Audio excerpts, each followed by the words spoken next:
News चैनलों पे मैंने देखा कि विकास दुबे का घर तोड़ा गया, उसकी गाड़ियां तोड़ दी गई। ये थोड़ा सा मुझे अचंभित करके गया कि जिस जगह पे ये घटना हुई है वो क्राइम स्पॉट है, जहां की छतों पर से गोलियां चलाई गई, लोगों को, पुलिस वालों पे हमला किया गया, उनकी हत्याएं की गई। उस घर पे जो गन पाउडर्स हैं, जो पैरों के निशान हैं, उंगलियों के निशान हैं, जिसको हम इस केस के अंदर एक सबूत बना सकते थे, उसको जमीन दोष करके वो सारे सबूत हटा दिए गए।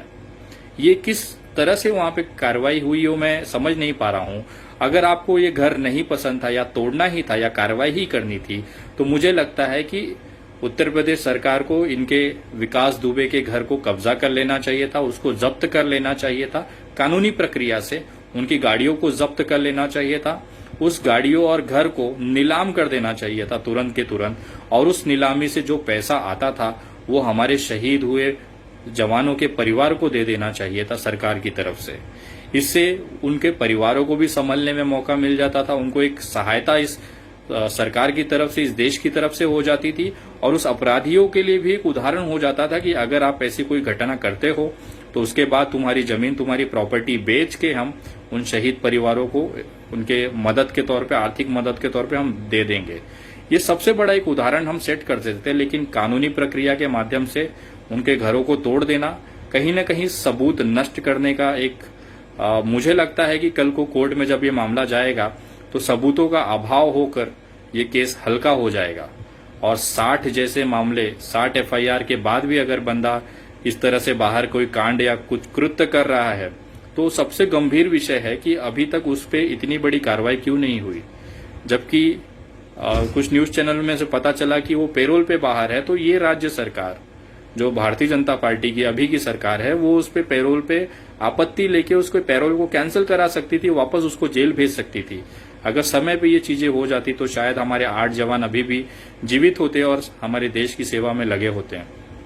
लेकिन दुर्भाग्यवश जिस तरीके से वहां पे प्रक्रियाएं हो रही हैं, जिस तरह से कानूनी कार्रवाई हो रही है, उससे कहीं न कहीं विकास दुबे को कल को कोर्ट में एक सहायता ही हो रही है, क्योंकि सबूत सारे नष्ट हो गए हैं। जिस घर पर से फायरिंग की गई वो घर है ही नहीं, तो वहां से कोई निशान या एविडेंस मिलने की संभावना बहुत कम हो जाती है। वीडियोग्राफी होनी चाहिए थी, जिस स्थिति में सारी चीजें हुई हैं वो पुलिस प्रक्रियाएं हैं, और मैं आशा करता हूं ये सारी चीजें, तैयारियां उत्तर प्रदेश सरकार और माननीय योगी जी सक्षम हैं इस तरह की चीजों को देखने में, संभालने में। तो आशा करता हूं कि जो जवान शहीद हुए हैं उनके परिवार को जरूर इंसाफ मिलेगा, और जितनी ताकत हम लोग ये घर तोड़ने और गाड़ियां इसमें कर रहे हैं, उससे आधी ताकत अगर हम इस आतंकवादी विकास दुबे को खोजने में लगाएं तो शायद बहुत जल्द उसको पकड़ा जा सकता है, उस पे उसकी कानूनी प्रक्रिया में उसका इलाज हो सकता है। और मैं जानता हूं उत्तर प्रदेश पुलिस सक्षम है, और 100% अगले कुछ घंटों में या दिनों के अंदर ये विकास दुबे पकड़ा जाएगा, और उसने जो घिनौना कृत्य किया है उसकी सजा उसको मिलेगी। मैं आप तमाम लोगों से कहना चाहता हूं कि एक दुबे होने की वजह से अगर आपको लगता है कि विनय दुबे ऐसे लोगों का समर्थन करेगा, तो मैं आपको इस वीडियो के माध्यम से बताता हूं, मैं ऐसे किसी भी व्यक्ति का समर्थन नहीं करता हूं जो कानून तोड़ता हो।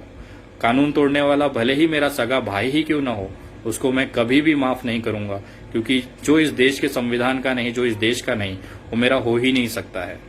भले वो मेरे समाज से है, मेरे ब्राह्मण समाज का हो, दुबे हो, कोई फर्क नहीं पड़ता। मैं निवेदन करता हूं कि आतंकी विकास दुबे को जितना जल्द हो सकते गिरफ्तार करें, और उसको कानूनी प्रक्रिया के अंतर्गत जितनी जल्द हो सकता है उसको सजा दिलाएं, और जो हमारे जवान शहीद हुए हैं उसको इंसाफ दिलाने में मदद करें। अगर आपने अभी तक हमारा चैनल सब्सक्राइब नहीं किया है तो सब्सक्राइब करें, और घंटी का बटन बिल्कुल भी दबाना ना भूलें, ताकि सभी लेटेस्ट खबरें पहुंच सकें आप पे सबसे पहले।